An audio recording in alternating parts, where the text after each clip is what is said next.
Hey, what is going on, everybody? Welcome back to the channel. Hope you're having a fantastic day. Now, in today's video, or today's lesson really, I want to show you how you can perform some pretty advanced animations inside of your iOS applications, and we're going to learn all about something called a CADisplayLink. So before I can actually tell you exactly what this is, I'm going to show you a demo as to what kind of animations we can achieve using a display link. Alright, so I have set up inside of the simulator on the left side of the screen a application that is meant to kind of track your steps, your calories, and also your ranking in an overall fitness social media app. So the moment I actually click onto the screen, you'll notice all these numbers slowly start to count up to a particular digit, right? So at the very top here, we have 12,538, and down here we also have a couple of different numbers. So if you try to think about how you would animate this, your first attempt might be to use something like UI View Animate. However, the problem with that API is that you're not able to actually animate the text of a UI label so that it counts up from 0 to a particular number. UI View Animate is only meant to animate things such as the frame, the color, the alpha, or maybe even the transform of a UI view, so you wouldn't be able to achieve this animation using just UI View Animate.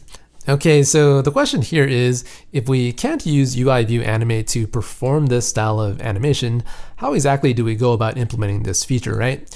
Well, we can use something called a CADisplayLink, which is part of the core animation library, and it allows you to hook into the display of your application, and each time we refresh the display with a new frame, we can actually tell the display and tell the UI labels here exactly what they need to be. And so upon refreshing the display constantly, we can just sort of set up these labels to be a different number over time, hence achieving this animation over here. Alright, so that's just a very simple application of the CADisplayLink, and if you get really good at it, you can actually implement some pretty cool tricks using it. So for example, this application over here is kind of a story or a book with a lot of different pages, right? And so if you look at the bottom, you'll notice that the text animates from the left to the right, and then it keeps going until it's all the way done. So this animation is actually using a CADisplayLink to fill up the text of this UI label over here until it's all the way done. Okay, so now that you have a pretty basic idea as to what a CADisplayLink allows you to do, I'm going to go over right now exactly how we can implement this animation inside of this application, and we're going to kind of do it in 3 steps. The first thing I'll show you is how to actually build a CADisplayLink, and then secondly, we are going to develop our own animation that allows us to animate this guy from a start value of 0 all the way up to a particular number. And then the last thing is to actually teach it how long we want the animation to persist, or perhaps a better way of saying that is to give it a duration for your animation. Alright, so with that being said, let's go ahead and see exactly how to do this inside of Xcode right now. Alrighty everyone, welcome to the coding session for today's video. The way we're going to start off here is to simply create a brand new single view project inside of Xcode, and that's pretty much what I have up and running right now. And so this is my brand new project, and the next thing we are going to do is to also run this project just to sort of confirm we get a white screen inside of the simulator right over there. Alright, so everything looks pretty darn good. This white screen is pretty much going to represent this view controller file right over there. And now that we have the basis of our project completed, let's kind of talk about what we need to build out in order to get this animation working.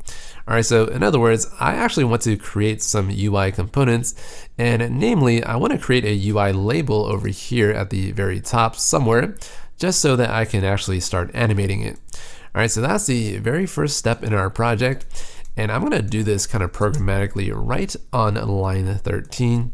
And so let's create a label. I'm going to call it counting label. You can feel free to call it whatever you want, and just make it of type UI label, kind of like that. And inside of this closure block, so this is a closure block, I'm going to create an instance of a UI label. So set it equal to UI label.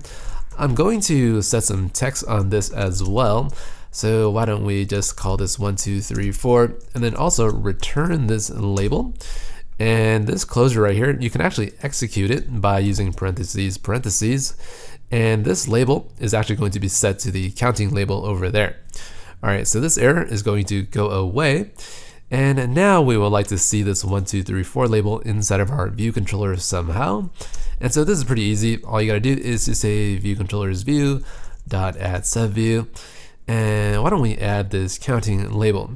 Now, if you try to run this, you won't be able to see the actual label. And that's because you don't have a frame on the label.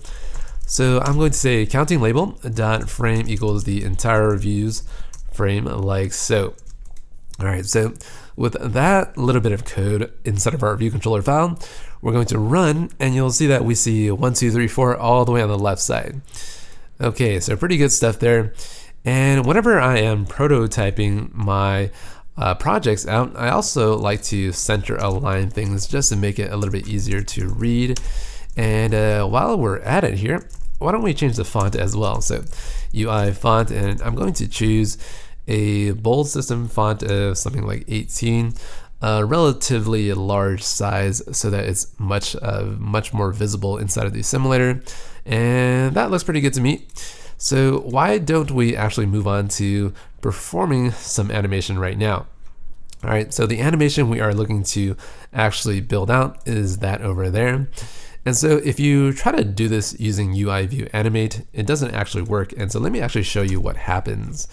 All right, so down inside of view.load, why don't we attempt to use UI view animate? And you see all of these animation method calls. Let's use the most simple one up there.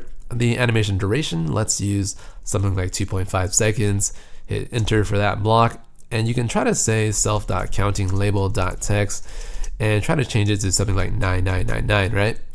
And if you try to run this, some of you might assume that the animation will start to count up because it's going to animate, but as you can pretty much see, nothing really happens. The text inside of your label just turns into 9999 pretty much instantaneously. All right, so obviously that's not what we want.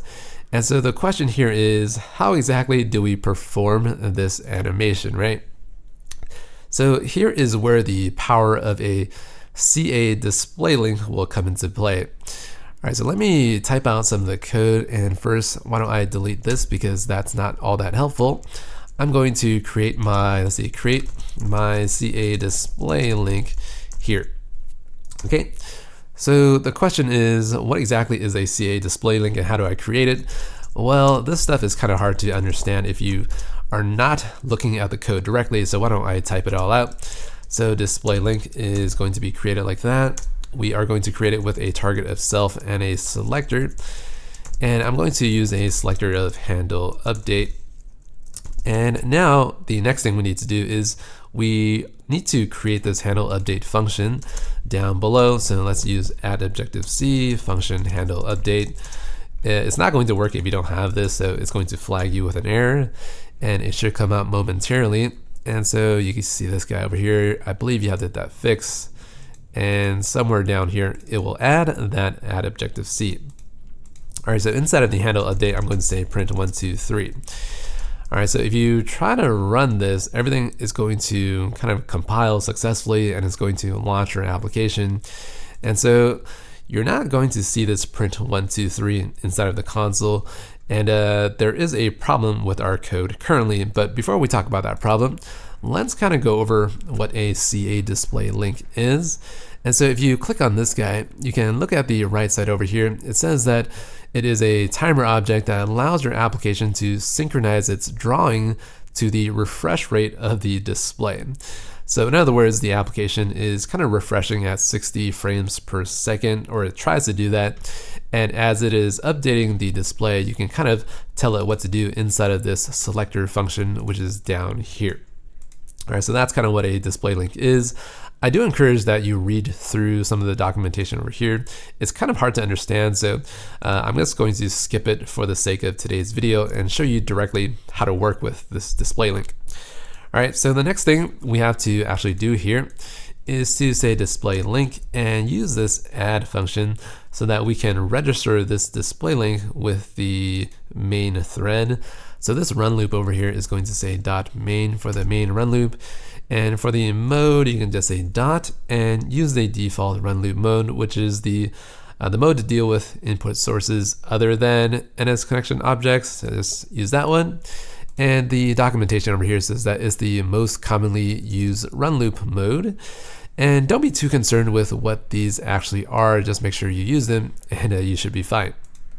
All right, so everything looks pretty good. And we're now starting to see this print statement from line 33 inside of this console area below here. So why don't we move on to actually doing something more useful with the handle update function as the screen is actually refreshing at 60 frames per second. So down here, what I'm going to do is you can say something like, print date like so. And if you run this, you'll see the date actually update in the console area, which is more useful than the 1, 2, 3. And so 38, 39, and 40. So it is currently about 10 o'clock Pacific Standard Time. So that's what it says for me. Something a little bit more useful is to actually get these seconds out of your date objects. So you can say date like that. And something that you can do is to say time interval since now, or maybe a better one is time interval since 1970, which is something that is pretty standard to use when you're talking about dates. And now what you can do is to just print out seconds over there, or you can say self.countinglabel.text. So text equals, let's use some string interpolation, and I'm going to say seconds inside of this parentheses over there. And so once I run this, you'll see the label inside of your application slowly change over time. So this is actually the amount of seconds since 1970, and obviously it counts up as time passes by. And that's how you sort of achieve this animation over here. We're pretty much counting this label up from 0, and we're reaching a certain number that we're just specifying later on. Okay, so that is pretty much the basic idea behind how we can use a display link to begin creating out this type of animation.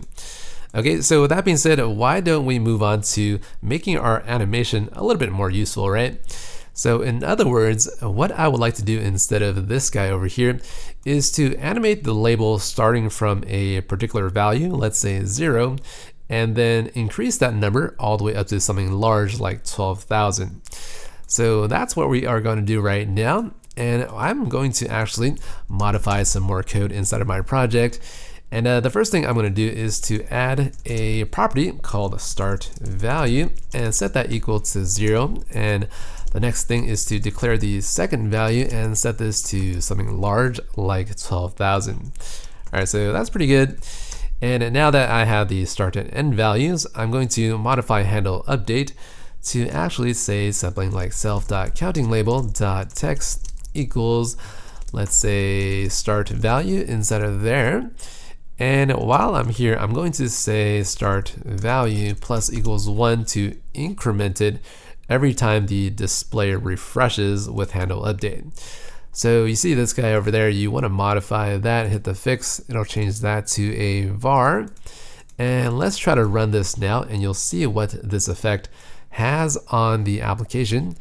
And there you go. You see that it starts at a really small number and it increases and it keeps going until the end of time. So obviously that's not what we want. If we change this something to, let's see, end value to 100 instead of 12,000, you'll see that it'll just kind of keep counting up and it'll actually go past 100, right? So the way we actually stop it is to do something like this. So if start value is greater than end value, we will just say start value equals to, let's say, end value. And what will happen is it'll never go beyond the end value. So it might go over 101, but you'll see that it says 100 right there and it stops. All right, so pretty good job there. And that's kind of how we animate our label starting from a particular start, and then we actually end it at some value. All right, so the next thing we actually need to accomplish here is to somehow determine the animation duration. So let's say I want to end this within 0.5 seconds, right? There's really no way of doing that right now. And if we change the end value to something like 1000, and we also want to end the animation, like let's say after 1 second, then this guy is going to take a really long time to reach that. So why don't we try to fix that using a little bit of code. And the way I'm going to do that is to go over here and I'm going to declare another variable. So this guy is going to be animation start date and set that equal to the current date, which is right now. So what this variable over here is going to actually equal is every time I run the application, it's just going to be when the application starts or when this view controller is instantiated. And so that's what this variable is. It's just going to help me keep track of when the actual animation started. And so with this guy declared, I would also like to declare a second variable and let this guy be, let's say, animation duration. It makes more sense. And I'm going to use 1.5 seconds for the animation. All right. So with that being declared, how exactly do I make use of these two properties? Well, I'm going to show you a different trick inside of handle update, and I would like to actually calculate the percentage of time that has passed since the animation has started. So I'm going to do something right over here. So I'm going to say let now equals date. So that's going to be the current time. And you can actually say now dot time since some kind of other date. And I'm going to use the animation start date over here. So this guy is actually the elapsed time. So I'm going to say elapsed time equals that. So elapsed time. And finally, you can maybe say self.counting label equals or .text equals the string interpolation of the elapsed time. So once you run that, you'll kind of see what the label will say instead of the center over there.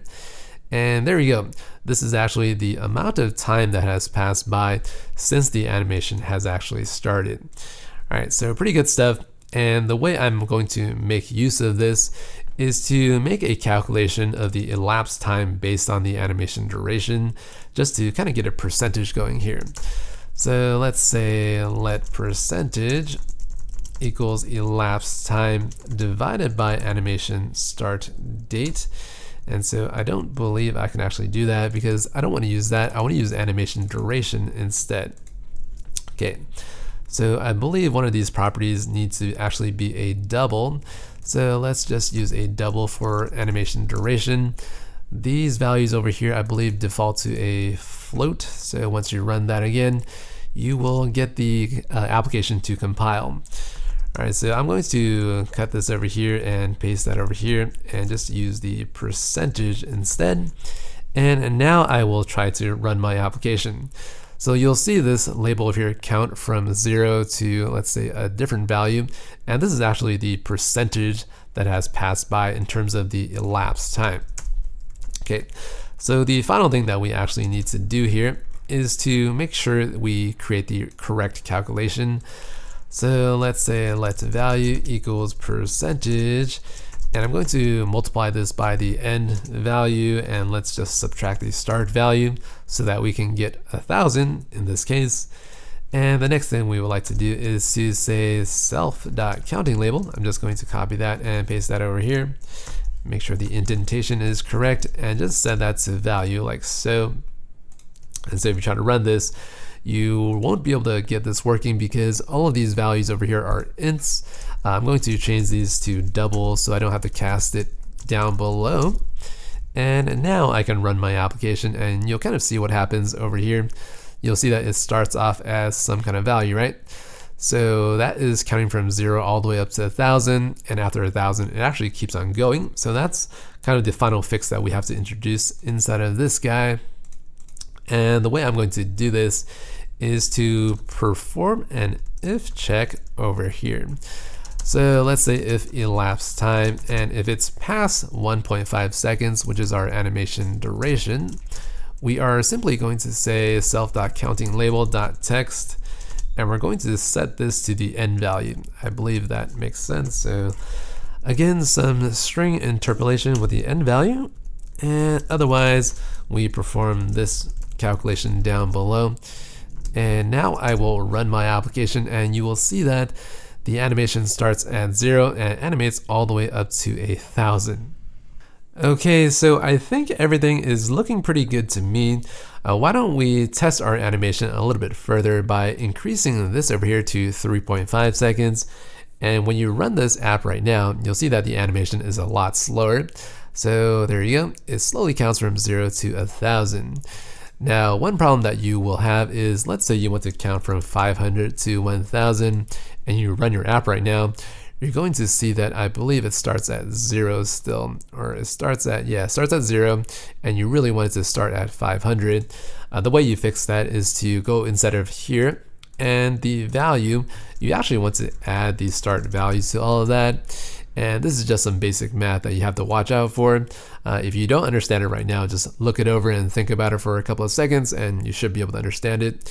And so start value of 500, make this guy up to, let's say, 900, and you'll see the animation is a lot slower and it completes at a full 3.5 seconds. So, 1, 2, 3, and 0.5, there we go, 1,000. So everything looks really, really good.